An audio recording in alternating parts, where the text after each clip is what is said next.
حمدا كثيرا طيبا مباركا لا بلوغ لمنتهى، نحمده على رؤية هذه الوجوه الطيبة، ونسأل الله سبحانه وتعالى أن يزيدها محبة وتعظيما لسيدنا رسول الله صلى الله عليه وسلم. اللهم صل وسلم وبارك على من أنعمت عليه نعمتك الكبرى ومننت على الأمة ببعثته ورسالته. لقد من الله على المؤمنين إذ بعث فيهم رسولا من أنفسهم يتلو عليهم آياته ويزكيهم ويعلمهم الكتاب والحكمة. فصلوات ربي وسلامه عليك يا سيدي يا أبا القاسم يا رسول الله، فأنت نور الهدى في كل كائنة، وأنت سر الندى يا خير معتمد، وأنت حقا غياث الخلق أجمعهم وهادي الورى لله بالسدد. يا من يقوم مقام الحمد منفردا للواحد الفرد لم يولد ولم يلد. يا من تفجرت الأنهار نابعة من أصبعيه فروى الجيش بالمدد. إني توسلت بالمختار أشرف من رأى السماوات سر الواحد الأحد. رب الجمال تعالى الله خالقه، فمثله في جميع الخلق لم أجد. خير الخلائق أعلى المرسلين ذكر الأنام وهاديهم إلى الرشد.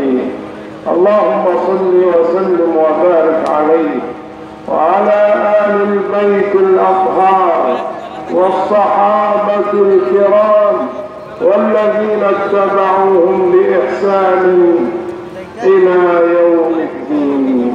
أما بعد، ففي هذه الذكرى المباركة العظيمة وفي هذه البلاد الطيبة التي عمرت فيها القلوب وزكيت فيها النفوس بتعظيم ومحبة سيد الخلق صلى الله عليه وسلم، والتي تجتمع على ذكرى رجل عظيم خدم العلم والدين، مولانا سماحة الشيخ العلامة محمد عبد اللطيف الفولكلي البنغلاديشي رضي الله تعالى عنه وأرضاه، ونفع البلاد والعباد بعلومه وببركته.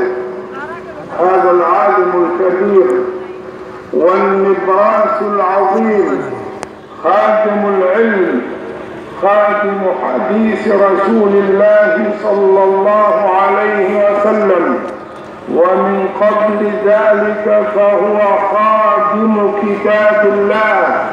اعتنى بالقرآن العظيم رواية ودراية، وذلكم هو الصوفي الجليل خادم الطريقة القادرية، خادم الطريقة القادرية النقشبندية والجشتية بهذه البلاد المعمورة. তিনি প্রথমে আল্লাহ তার রাসূলের প্রশংসা করলেন এবং একটা অনুভূত একটা কবিতা পাঠ করলেন, যেটা পুরোটা আমার জানা নেই, এটা অর্থ বলা মুশকিল। অনেক লম্বা একটা কবিতা আল্লাহ রসুলের খানে তিনি পাঠ করেছেন। তারপরে তিনি শুকরিয়া আদায় করছেন যে আমি আজকে এমন একটা দেশে আগমন করেছি যে দেশের মানুষের হৃদয় আল্লাহ রসুলের ভালোবাসায় পরিপূর্ণ।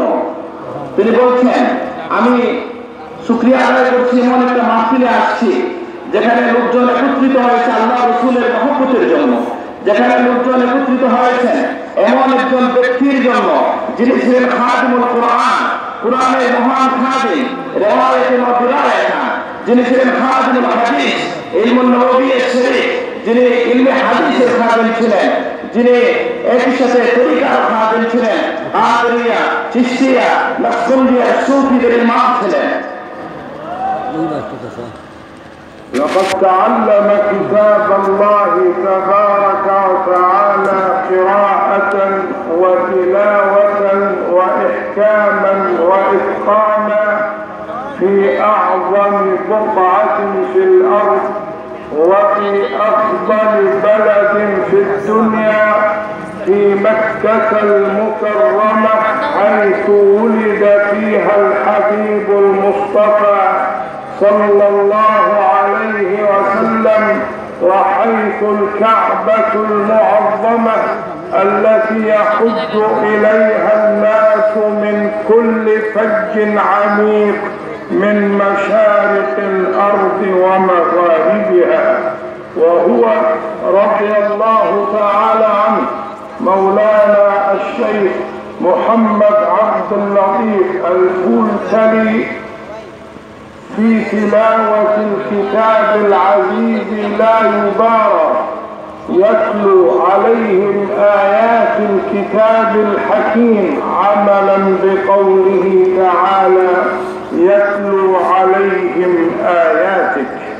তিনি বলছেন যে এমন একজন মহান শায়েখের স্মরণে আমরা এসেছি যিনি কোরআন কারীম যথাযথভাবে শেখার জন্য চলে গিয়েছিলেন এই দেশ থেকে সুদূরের ভূখণ্ড মক্কা মুকাররমা, যেখানে যে স্থান আমার নবীর জন্মস্থান, যেখানে রয়েছে কাবা, সেখানে তিনি চলে গিয়েছিলেন আল্লাহর কালামকে শুদ্ধভাবে শেখার জন্য।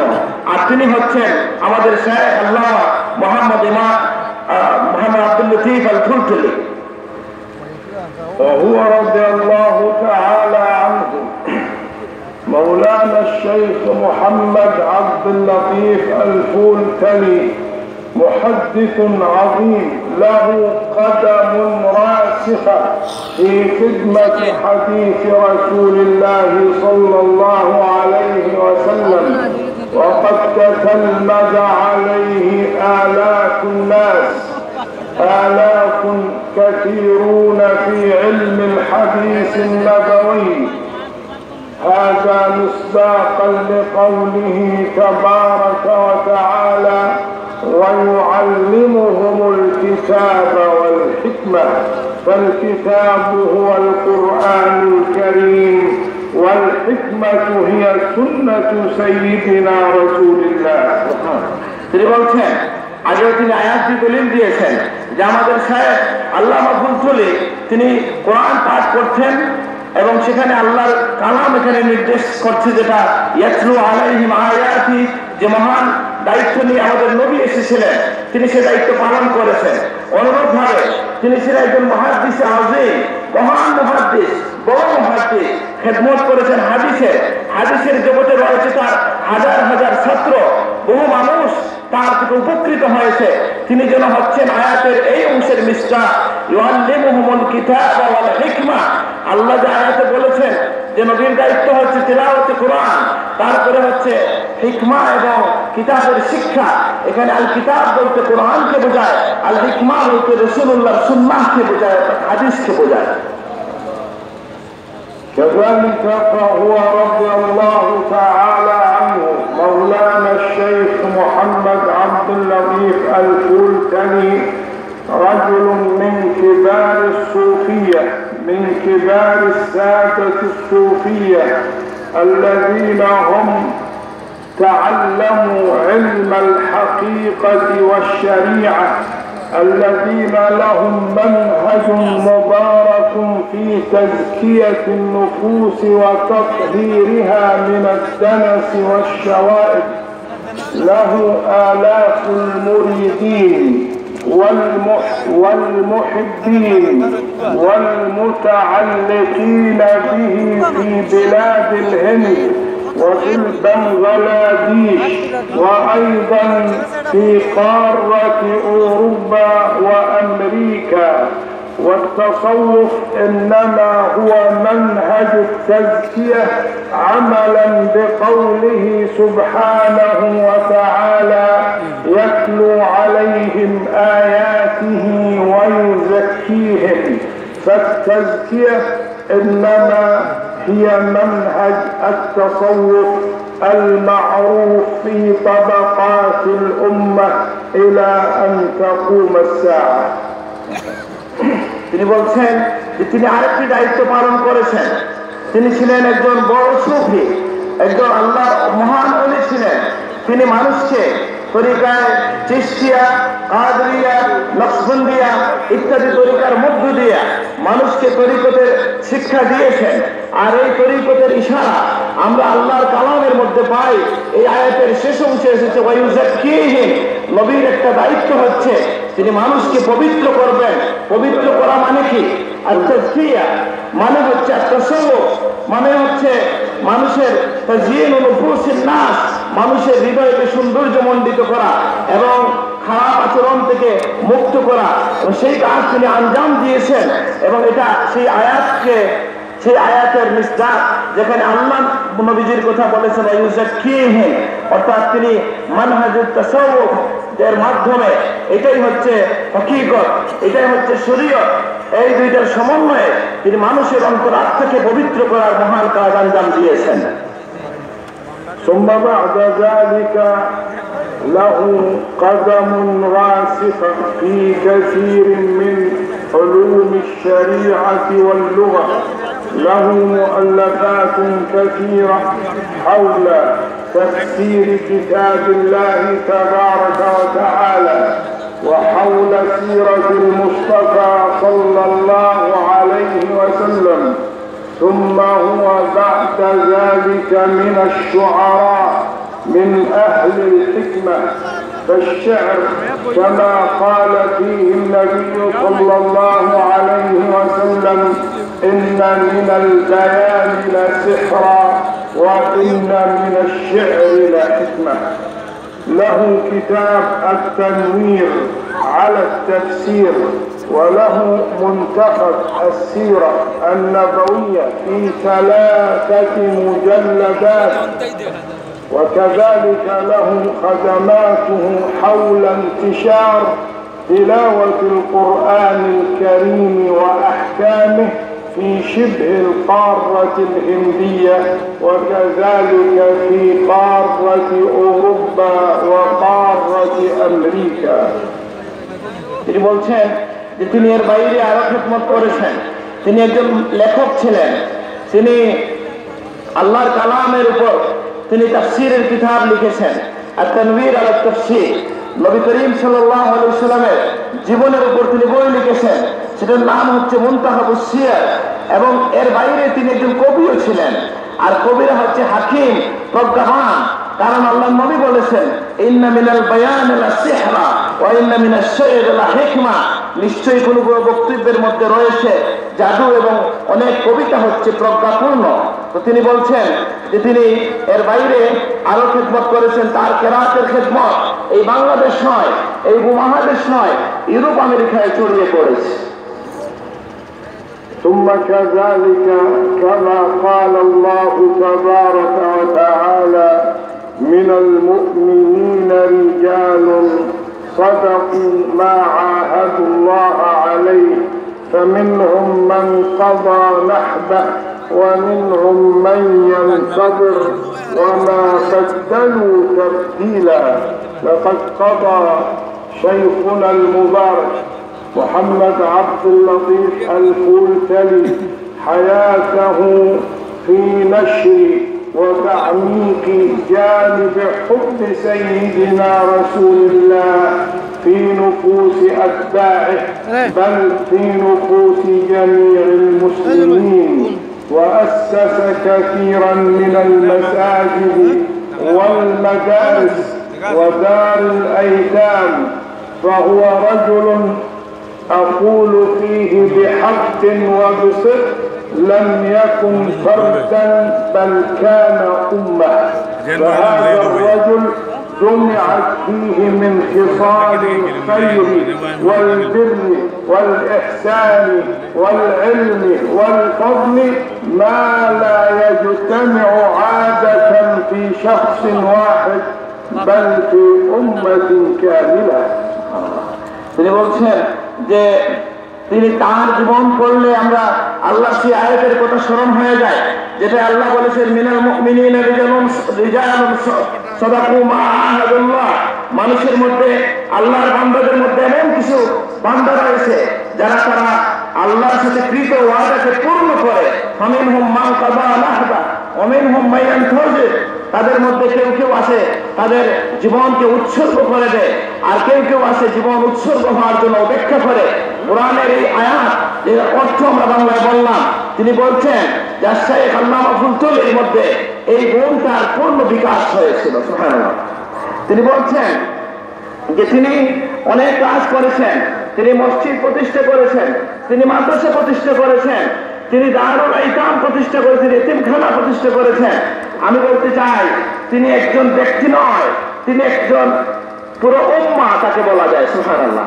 অর্থাৎ বাংলায় যদি আমরা বুঝাইতে চাই, তিনি বলছেন এটা একজন ব্যক্তির পক্ষে এত কাজ সম্ভব নয়, তার ব্যক্তিত্বকে তুলনা করা যায় একটা প্রতিষ্ঠানের সাথে, একটা ইনস্টিটিউশনের সাথে। সুবহানাল্লাহ। তিনি বলছেন যে তার মধ্যে যে সমস্ত গুণের বিকাশ ঘটেছিল, তার মধ্যে ফিসালাল খায়র, কল্যাণমূলক কাজ, ইহসানের কাজ এবং আল্লাহর পথে প্রতীক হওয়ার যত গুণ প্রয়োজন ছিল সব তার মধ্যে ছিল। هذا هو الشيخ في خلاصة وجيزة. لقد كان أمة وحدة، لأن لفظ أو كلمة أمة جاءت في كتاب الله تبارك وتعالى على خمسة من المعاني. المعنى الأول لكلمة أمة الجماعة، سواء كان من البشر، وكذلك المعنى الثاني الجماعة من غير البشر. أما الجماعة من البشر كما قال تعالى وما من دابة في الأرض، قال تعالى وما من دابة في الأرض ولا طائر يطير بجناحيه إلا أمم أمثالكم. فكلمة الأمة تطلق على الجماعة من غير البشر. وأيضا المعنى الثاني على الجماعة من البشر، كما قال تعالى ولما ورد ماء مدين وجد عليه أمة من الناس، أي جماعة من الناس. المعنى الثالث الأمة معناها المدة الزمنية الطويلة. قال تعالى وقال الذي نجا منهما وادكر بعد أمة، أي بعد زمن. المعنى الثالث الرابع الأمة أي المنهج أو الملة أو الدين، بل قالوا إنا وجدنا آباءنا على أمة، أي على دين أو على ملة. ومنه قوله تعالى كان الناس أمة واحدة. أما المعنى الأخير وهو المعنى الخامس فالأمة معناها الرجل الواحد الذي يجمع الله تعالى فيه خصال الخير والمعروف، كما قال تعالى إن إبراهيم كان أمة. তিনি বলছেন এটা ইলমি আলোচনায় বলছেন যে উম্মাহ শব্দটা কোরআন কারীমে 5টা অর্থে এসেছে। প্রথম অর্থ যেটা আমরা পাই সেটা যে উম্মাহ দিয়ে কিছু সৃষ্টির মধ্যে কোনো অর্থাৎ একটা যে কোনো জীব যদি একত্রিত হয় সেটাকে উম্মাহ বলা হয়। সেটা মানুষও হতে পারে, সেটা মানুষ নাও হতে পারে। যেমন আল্লাহ বলেছেন, ওমা মিন দাব্বাতিন ফিল আরদি ওয়ালা তাইরিন ইয়াতিরু বিজানাহিহি ইল্লা উমামুন আমসালুকুম। জগতে যারা বিচরণ করে, চতুষ্পায়ী জন্তু যারা আকাশে বিচরণ করে, সকলে তোমাদের মতো উম্মত, মানে মানুষের মতো উম্মত। মানে এখানে একত্রিত একটা জীবের জীব গোষ্ঠীকে বোঝানো হয়েছে। দ্বিতীয় যে অর্থ পাওয়া যায় কোরআন শরীফে, সেটা দিয়ে হচ্ছে যে মানুষের, শুধু অন্য প্রাণী নয়, শুধু মানুষের এক দলকে উম্মাহ বলা হয়। যেমনটা মুসা আলাইহিস সালামের দুই মেয়ের ক্ষেত্রে বলা হয়েছে, ওয়াজাদা আলাইহি উম্মাতাম মিনান নাস। আরেকটা অর্থ তিনি বলছেন যে সেখানে মুদ্দা বা জামান বা সময় বোঝায়। যেমন ওয়াজদাখারা বাদা উম্মাহ কোরআন শরীফে এসেছে, মানে বাদা জামান, কিছুটা সময় বোঝানো হয়েছে। আরেকটা হচ্ছে যে মিল্লা, একটা কম অর্থে আসে। যেমন তারা বলে ওয়াজাদনা আবাআনা আলা উম্মাহ, মানে এখানে ধর্ম অর্থে আসে। আরেকটা অর্থ আছে কোরআন কারীমে এসেছে, যে অর্থটা আমাদের উদ্দেশ্য, যে আল্লাহ এক ব্যক্তিকে উম্মাহ বলেছেন যার মধ্যে অনেক গুণের সমাহার ঘটে যায়। যেমন তার মধ্যে যখন খিসাল আল হামিদা, যত ভালো গুণের সমন্বয় এক ব্যক্তির মধ্যে যখন হয়ে যায়, তাকে ব্যক্তিকে উম্মত বলা যায়। যেমন আল্লাহ ইব্রাহিম আলাইহিস সালামের ক্ষেত্রে বলেছেন, ইন্না ইব্রাহিমা কানা উম্মাহ। ইব্রাহিম আলাইহিস সালাম তিনি এক উম্মত। সুবহানাল্লাহ। وكذلك نستطيع في هذا المشهد وفي هذا المحفل العظيم أن نقول عن شيخنا محمد عبد اللطيف الفولتلي إنه كان أمة. এই অর্থে আমি বলতে চাই যে আমাদের শায়েখ আল্লামা মুহাম্মদ আব্দুল লতিফ, তিনি আমার দৃষ্টিতে তাকে এক উম্মত বলা যায়।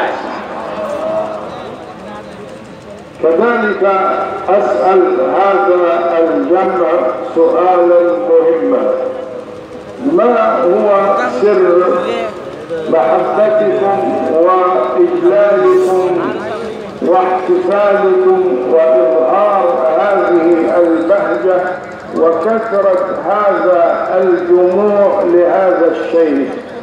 أستطيع أن أجيب نيابة عنكم وأقول إن السر في هذا الجمع وفي هذه الحشود التي تشبه الحشود إلى حج بيت الله الحرام، أستطيع أن أقول إن السر هو محبة الشيخ وتعظيمه لرسول الله صلى الله عليه وسلم. তিনি বলছেন, আজকে যে আপনারা, আমি একটা প্রশ্ন করতে চাই যে আজকে একজন ব্যক্তিকে কেন্দ্র করে, আপনাদের মুর্শিদকে কেন্দ্র করে আপনারা কিভাবে এত মানুষ একত্রিত হলেন? আমি গুরুত্বপূর্ণ প্রশ্ন করছি যে আপনাদের এই যে ভালোবাসা, আপনাদের এই ছুটে আসা, আপনাদের এই ভালোবাসার বিকাশ প্রকাশ, এটা কেন?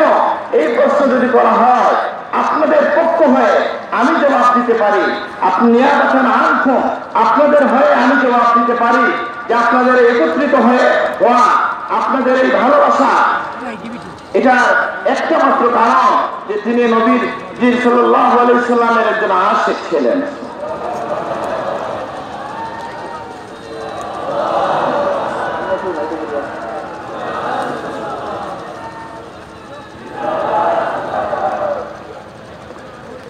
ما هو شأن المحبة لسيدنا رسول الله؟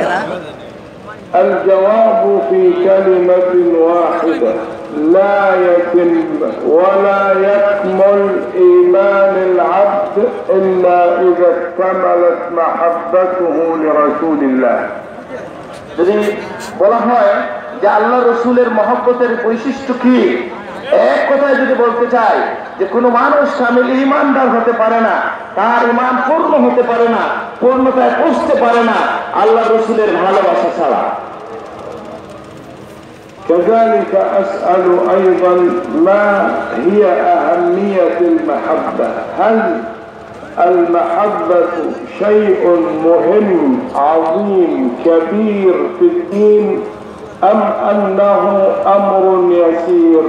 لا، إن المحبة شأنها عظيم وخطرها جليل، ولذلك فإن النبي صلى الله عليه وسلم قال عندما سأله رجل عن الساعة: متى الساعة يا رسول الله؟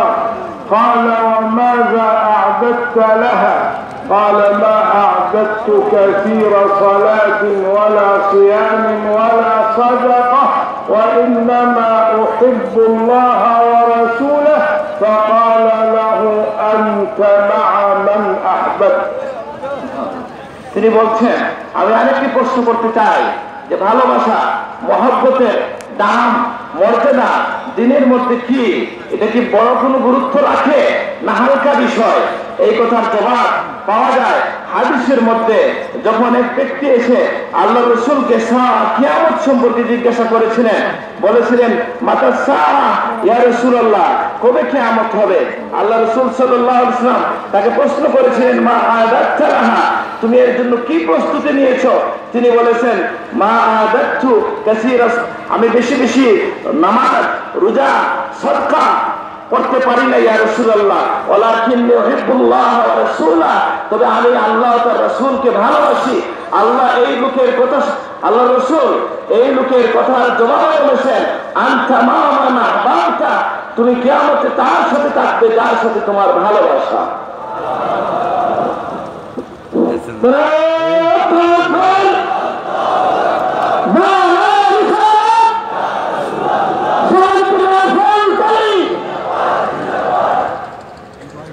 ثم إننا نوجه كلمة مهمة لهؤلاء الذين يقللون أو يهونون من شأن المحبة ويجعلون عمل المرء هو الذي يوصله إلى الله. فإذا ما أظهرت الحب لرسول الله قالوا لك: لا ينفع هذا الحب من غير عمل. والله سبحانه وتعالى يقول مخاطبا نبيه صلى الله عليه وسلم: قل إن كنتم تحبون الله فاتبعوني يحببكم الله ويغفر لكم ذنوبكم. فأقول كلمة لهؤلاء الذين يدعون الناس إلى الجفاء: إذا كانت أعمالنا فيها خلل أو نقص فإنها تجبر بحبنا لرسول الله، المرء مع من أحب. أما الخطر العظيم إذا كان هناك نقص في المحبة، فالنقص في الأعمال يجبر بالمحبة، أما النقص في المحبة فلا يجبره شيء. তিনি বলছেন যে এখন একটা প্রশ্ন আসতে পারে, আমি অন্যদিকে একটা বিষয়ের দিকে আপনাদের মনোযোগ দিচ্ছি। খুব গুরুত্বপূর্ণ কথা যে সমস্ত মানুষ রাসূলুল্লাহর ভালোবাসাকে ছোট করে দেখাতে চায়, প্রয়োজনীয় নয় বলতে চায়, তারা বলে যখন আপনি আল্লাহর রাসূলের ভালোবাসা প্রকাশ করেন তখন তারা বলে যে তোমার এই ভালোবাসাতে কোনো কাজ হবে না আমল ছাড়া। এই কথা অত্যন্ত দুর্ভাগ্যজনক, খুব রিস্কি একটা কথা। যারা এটা বলে এটার মধ্যে অনেক অসুবিধা রয়ে গেছে, কেননা যখন এবং আয়াত দিয়ে তারা দলিল দেয়, কিন্তু তারা এটা জানে না মানুষকে তারা কিসের দিকে আহ্বান করছে।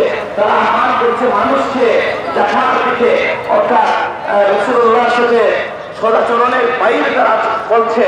কারণ মানুষের আমলের মধ্যে খালাল থাকতে পারে, মানুষের আমলের মধ্যে নোকসান থাকতে পারে। এই নোকসানকে কোনো কিছু দিয়ে রোধ করা যায় না, এটার কোনো মোকাবিলা হয় না কিছু দিয়ে। কিন্তু হাদিস বলছে যদি ঠিক ঠিক মহব্বত থাকে, আমল যদি একটু কম হয়, তার মহব্বতটাকে পার করে নিতে পারে।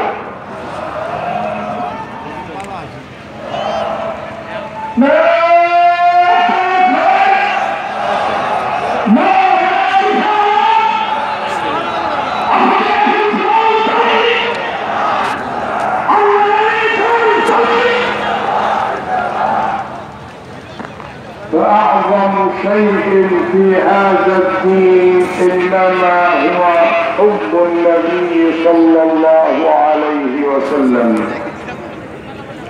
এই দিনের মধ্যে সবচেয়ে বড় বিষয় হচ্ছে আল্লাহর রাসূলের ভালোবাসা। ومن إظهار المحبة والفرح عملا بقوله سبحانه وتعالى قل بفضل الله وبرحمته فبذلك فليفرحوا هو خير مما يجمعون. وكلمة مما يجمعون يدخل فيها العمل الصالح وتدخل فيها شؤون الدنيا ويدخل فيها كل شيء. فأعظم شيء أن نفرح بفضل الله وبرحمته ومن فضله سبحانه وتعالى ورحمته أن أكرمنا بأن جعلنا من أمة حديثه صلى الله عليه وسلم. যে আল্লাহ রাসূলের মহব্বত এবং ভালোবাসা এটা হচ্ছে ইসলামের আযম সেই অনেক বড় বিষয়। কেননা আল্লাহ রাসূলের সাথে ভালোবাসার যে প্রকাশ সেটার কথা কোরআন কারীমে আমরা পাই। আল্লাহ বলেছেন কুল বিফাদলিল্লাহ ওয়া বিরহমাতিহি ফাবিযালিকা ফালইফরাহু। তোমরা আল্লাহর রহমত লাভ করে, তোমরা আল্লাহর ফজল লাভ করলে তোমরা খুশি প্রকাশ করো। আর আল্লাহ আমাদের জন্য এটা অনেক বড় বিষয়। আল্লাহ বলেছেন ওয়া খায়রুম মিম্মা ইয়াজমাউ। এই খুশি হওয়া তোমরা যা কিছু জমায়েত করেছো তার চেয়ে উত্তম। এই জমা করা বিষয়ের মধ্যে আমলও আছে। দুনিয়ার সব বিষয়ের মধ্যে দেখে যায়, কিন্তু আল্লাহ বলছেন তোমরা যা কিছু একদিকে নিয়ে দোয়া করেছো তার চেয়ে আমার রহমত এবং আমার ফজল লাভ করে আনন্দিত হওয়ার গুরুত্ব বেশি। আর সেই রহমত এবং ফজল হচ্ছে আমাদের নবী। এই জন্য আমরা অত্যন্ত খুশি হওয়া উচিত যে আমরা নবীর উম্মত হতে পেরেছি। ومن إظهار فرحتنا بفضل الله تعالى وبرحمته أن نظهر الفرح والاحتفال بسيدنا رسول الله، أن نحتفل بمولد النبي صلى الله عليه وسلم. فأول من احتفل بالمولد هو رسول الله صلى الله عليه وسلم، وكذلك أصحابه الكرام، حتى لا يدعي من يسمون أنفسهم بالسلفية حتى لا يدعون بدعية الاحتفال بمولد رسول الله. نقول لهم أليس في صحيح الإمام مسلم أن النبي صلى الله عليه وسلم عندما سئل عن صوم يوم الاثنين فقال ذاك يوم ولدت فيه، فأظهر الفرح وأظهر الشكر لله سبحانه وتعالى في يوم مولده. وكذلك جاء في صحيح مسلم أيضا أن النبي صلى الله عليه وسلم خرج على جماعة من أصحابه فوجدهم يذكرون الله تعالى ويفرحون به، فقال ما أجلسكم؟ قالوا جلسنا نشكر الله تعالى أن من علينا بك. فالذين يقولون إن أصحاب رسول الله صلى الله عليه وسلم لم يحتفلوا بمولده إنما هم كاذبون ومفترون على الله الكذب. তিনি বলছেন যে আমরা যে আল্লাহ রাসূল সাল্লাল্লাহু আলাইহি ওয়াসাল্লামের যে আমরা যে রাসূলুল্লাহকে ভালোবাসি তার প্রকাশ কিভাবে ঘটাই? আমরা তার প্রকাশ ঘটাই মিলাদুন নবীর আয়োজনের মাধ্যমে, মাহফিলের মাধ্যমে। এবং মিলাদুন নবীর মাহফিলের মাধ্যমে আমাদের আনন্দ এবং আমরা যে খুশি হয়েছি এটার প্রকাশ ঘটাই। প্রশ্ন হচ্ছে প্রথমবার কে মিলাদের শুকরিয়া আদায় করেছেন? প্রথম যিনি মিলাদের শুকরিয়া আদায় করেছেন তিনি স্বয়ং সাহেবুল মিলাদ মিলাদ যার হয়েছিল স্বয়ং নবী করিম সাল্লাল্লাহু আলাইহি সাল্লাম তার মিলাদের শুকরিয়া আদায় করেছেন। তিনি বলছেন যে আমরা যেটা বলছি এটাকে অস্বীকার কোন সালাফিও করতে পারবে না, কোন তথাকথিত সালাফি করতে পারবে না। কারণ মুসলিম শরীফে হাদিস এসেছে, যখন আল্লাহ রাসূলকে প্রশ্ন করা হয়েছিল, ইয়া রাসূলুল্লাহ, কেন সুইলা রাসূলুল্লাহ আন সাওমিল ইসনাই, রাসূলুল্লাহকে জিজ্ঞাসা করা হয়েছে, ইয়া রাসূলুল্লাহ, সোমবারে কেন আপনি রোজা রাখেন? আল্লাহ রাসূল ফরমায়েছেন, যাকা ইয়াউমুন ওয়ালিদতু ফি, এটা সেই দিন যেদিন আমি নবী জন্মগ্রহণ করেছি। সুবহানাল্লাহ। তিনি বলছেন যে এটা হচ্ছে আল্লাহ রাসূল নিজে নিজের মিলাদের খুশি এবং শুকরিয়া আদায় করেছেন। মুসলিম শরীফে আরেকটা হাদিস কি নেই? নিশ্চয়ই আছে, যেখানে একদিন আল্লাহ রাসূল বের হয়ে গিয়েছে, রাস্তা দিয়ে যাচ্ছিলেন, মসজিদে দেখলেন সাহাবায়ে কেরাম বসা। নবীজি জিজ্ঞাসা করলেন, তোমরা কেন বসে আছো? তারা বললেন যে আমরা আল্লাহর জিকির করছি এবং এই জন্য শুকরিয়া আদায় করছি যে আল্লাহ আনমান্না আলাইনা বিকা, আপনাকে আমাদের মধ্যে নবী হিসাবে দিয়ে আমাদেরকে যে দয়া করেছেন সেই শুকরিয়া আদায় করছি।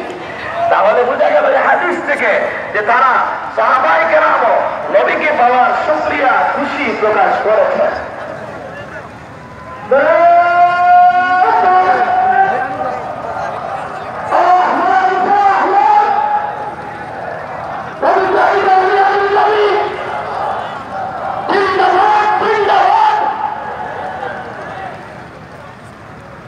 ثم كيف يقال إن الفرح أو إن الاحتفال برسول الله صلى الله عليه وسلم بدعة وليس من الدين، مع أنه جاء في صحيح الإمام البخاري عندما